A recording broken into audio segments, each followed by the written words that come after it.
अपनी कमजोरियों को अपनी ताकत बना लेने वाले ही विजेता बनकर उभरते हैं।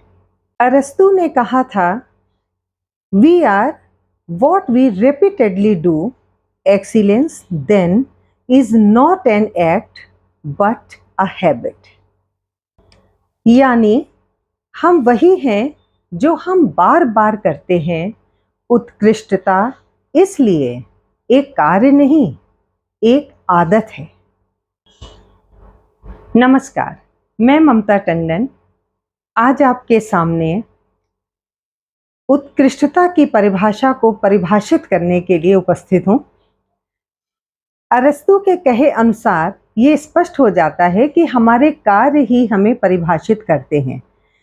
इसीलिए कहा जाता है कि अच्छे कार्य करते रहिए, आदतों का निर्माण अच्छा होगा, और जब आदतें अच्छी होंगी तो वही आपका चरित्र निर्माण होगा और उसी से आप पहचाने जाएंगे। यह कथन इस बात पे जोर देता है कि हमारे कार्य ही हमें परिभाषित करते हैं।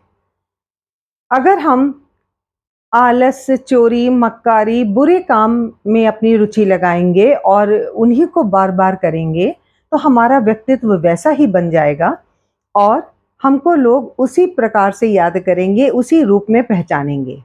इसके विपरीत अगर हम अच्छी आदतों का निर्माण करते हैं और बार बार किसी अच्छे कार्य को करते हैं, चाहे वो सफलता के लिए हो, मानव जाति के भलाई के लिए हो, किसी भी रूप में अगर हम किसी अच्छे कार्य को बार बार अंजाम देते हैं तो वो हमारी आदत बन जाती है। वो कार्य हमें करने की ज़रूरत नहीं पड़ती, वो अपने आप ही हमारे द्वारा होता जाता है।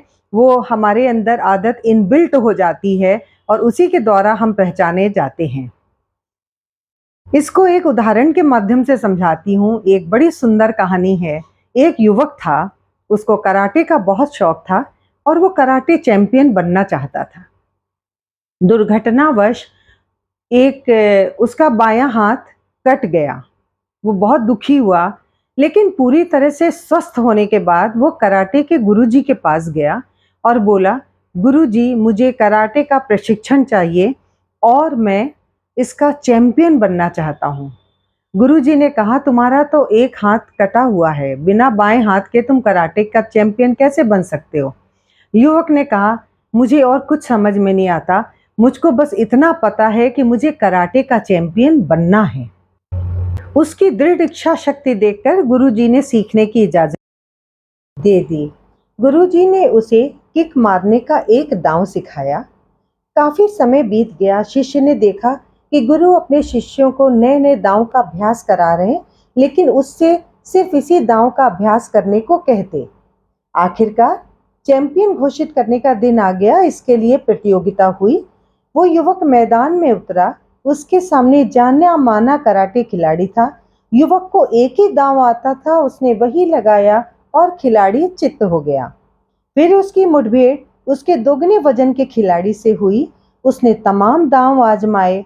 युवक खुद को बचाता रहा और उसने मौका पाते ही अपना वही दांव खेल दिया और चैंपियन बन गया।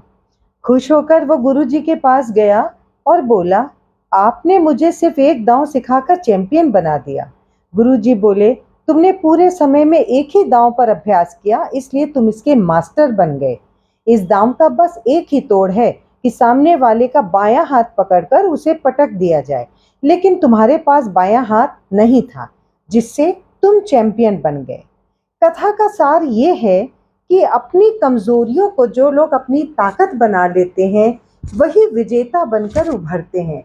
जीवन में कभी भी अपने साथ जो कमियां हो, जो कमजोरियां हो, उनसे हताश नहीं होना चाहिए और उनको ढाल बना करके कमजोर होके नहीं बैठना चाहिए, बल्कि उनको अपनी ताकत बना करके दोगुने जोश से अपने जो भी हमारी इच्छित फील्ड हो, जो भी हमारा लक्ष्य हो, उस पर पूरे ताकत पूरे मन से लग जाना चाहिए। निश्चित ही विजय मिलेगी, निश्चित ही सफलता हासिल होगी।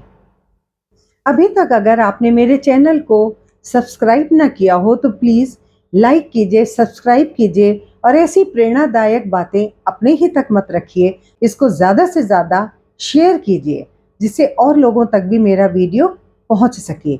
बेल आइकन को प्रेस करना मत भूलिएगा जिससे नए आने वाले वीडियोस के नोटिफिकेशंस आपको मिलते रहें।